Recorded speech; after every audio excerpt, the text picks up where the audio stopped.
Chapter 11. I mentioned earlier when I jumped the gun a little bit about my admiration for Jessica, my desire to have her talk to me, give me attention, love me, right? Okay, yeah, I thought so. Well, here we go. When I sat back down on my computer, I was hurt, really hurt. I know why now, but that revelation comes after diving a little further down my dark path of regret. Sometimes the lessons we learn take a little while, and we hurt people to learn them. It isn't right, it isn't fair, and I wish it wasn't the case, but this part just happened to work that way. Anyway, in my hurt, I scrolled back to my coding lines, and as I studied it, reading each and every detail, I landed on a line that wasn't there before. Jessica Taylor friendship, true. Jessica Taylor relationship, true. I guess because I had interacted with her, I had my feelings added to the code. After a moment, I scrolled down to hers to see what she felt, and saw the following. Lester Dunn, friendship, true. Lester Dunn, relationship, false. I sat back. It wasn't just a matter of attention or time anymore. This was the way it was written. For all its wonder, I didn't anticipate the crushing blow reading the code would deal me. I felt lower than I had in a long time, and it was for this reason I did what I did next. I sat up, bit my upper lip, and changed her Lester Dunn relationship line from false to true. I sat back as if having made a chess move. Cautiously, I brought my hand to my lip and bit my finger in a nervous gesture. I considered the implications, the weight of what I was doing, and after a minute, I sat forward with the intention to change it back. Honestly now, have I pulled any punches? I've let it be known that I'm socially awkward and that I can be a bad friend, even in my first test of friendship too. I don't feel as though I've been unfair to my character or honesty, so when I tell you that I had the intention to change it, I hope you believe me. Mind you, whether you believe me or not doesn't change the fact that I didn't. I didn't change it back. I didn't change it back because as my fingers hovered over the keys, my phone buzzed. I unlocked my phone to see a message from Jessica. Hey. My heart leapt into my throat again, and I nervously glanced at the code, the words true illuminated on the black screen. I bit my lip again, harder this time, and answered back. Hey yourself. I shook my head violently as I clicked send, as if my eyes could erase the message like an Etch-a-Sketch. I was already half ready to apologize when she responded. Hay is for horses. I smiled an honest, heartfelt smile as she sent another message. I guess that only works in person, hey. I laughed out loud at that one and sent her another message back. After an hour or so of talking, I felt more confident than ever before, and when she asked to come over, I said yes without thinking. She told me she'd leave shortly, and as I read the message, I frantically began running around my house trying to put things away. I was shoving things in closets when I realized that I needed to shower. I started panicking and then remembered the code. Quickly, I navigated to my line and with a few keystrokes changed my status from dirty to clean just as the doorbell rang. I took a breath and headed down the stairs. I was sweating bullets as I began to descend, but reassured myself that she liked me, and for the first time I knew it to be true. It was absolute. There was no mystery, no question mark. The code told me so, and as I thought about it, as the idea rolled through my mind, I felt more and more confident with each step. It was an absolute. Jessica would date me. She wanted to. When I reached the bottom step, I had all but stopped worrying, and when I swung the door open, I found myself face to face with an 18-year-old girl holding flowers. Except it wasn't Jessica. It was Kappa. I'm not sure what I did wrong, Lester, but I was speaking to a nice lady at the store, and she said flowers are all anybody wants when a mistake has been made, so here. She thrust a large bouquet of flowers in my face as I took a half step back. Confused and a bit startled, I took them. How did you pay for these? I asked, looking over the flowers. Pay? She asked, confused. I rolled my eyes in exasperation and took her hand, leading her into the front hallway of the house. Yes, paying for things. You need to spend money, gold, currency for things, just like in Dunn, I said, turning my hand over and over as if waiting for her to get it. Slowly, a look crawled across her face, half realization and half fear. I shook my head in exasperation and turned to the door, hoping to catch a glimpse of Jessica approaching through the windows on either side. "Who are you waiting for?" Kappa said, shaking the look off her face. "You seem a bit disappointed to see me." She sounded hurt by my frustration, once again showing a change in programming. "Jessica," I said without thinking. "She's coming over and—" I turned to Kappa, who was beaming. "How did that happen? Did you talk to her? That's a big step, Lester. I'm so proud of you." She threw her arms around me and gave me a strong hug, which felt strange.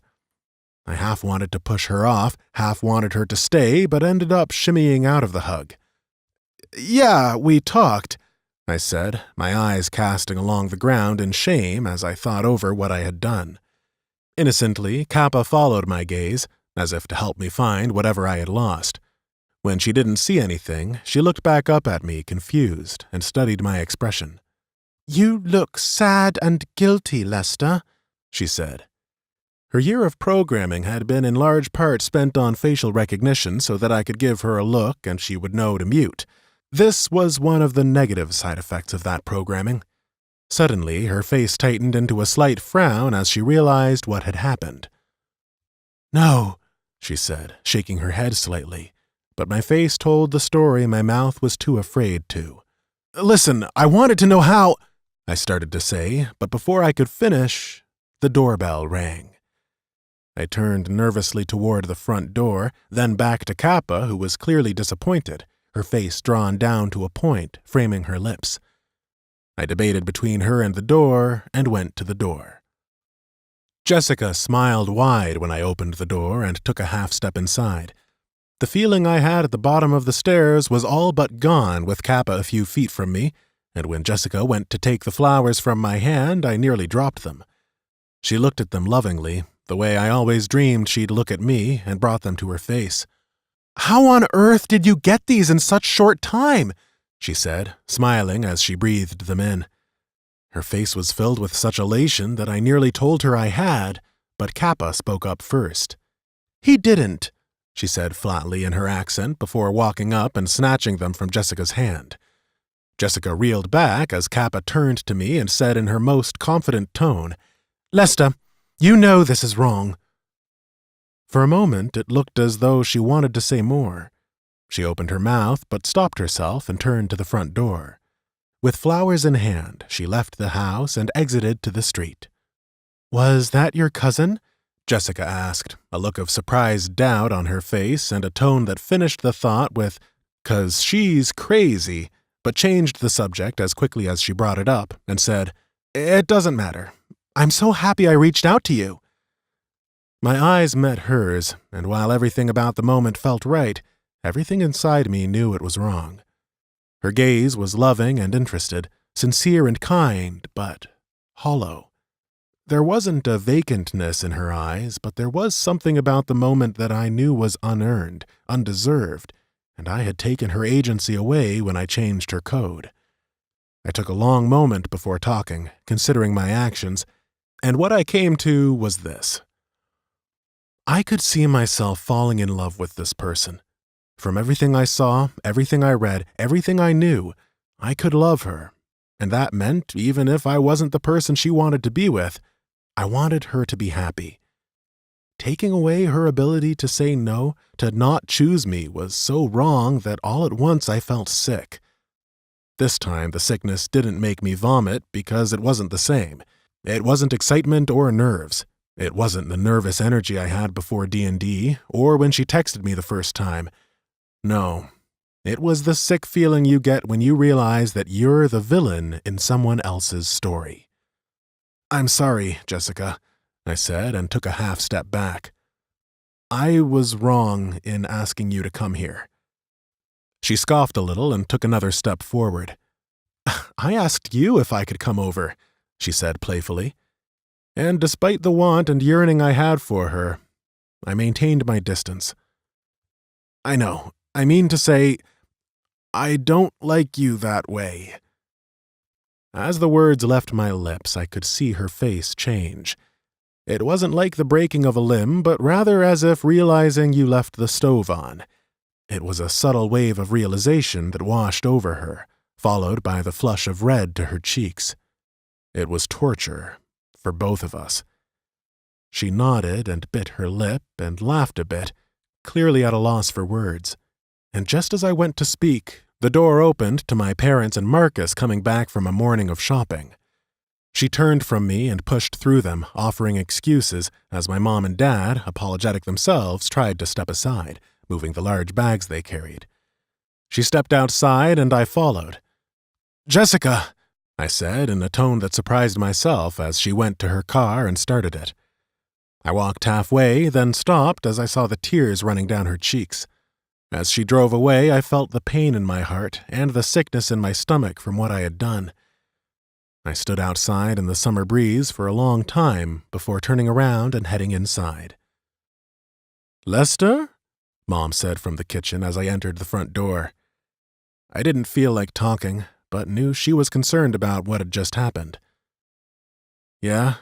I said in a tone that made me wish I wasn't Lester at all. "This was me entering the house, Mom.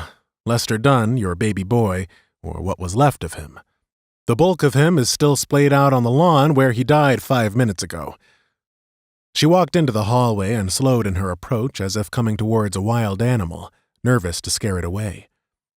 "Are you okay?" she asked in a tone that made me more embarrassed than reassured.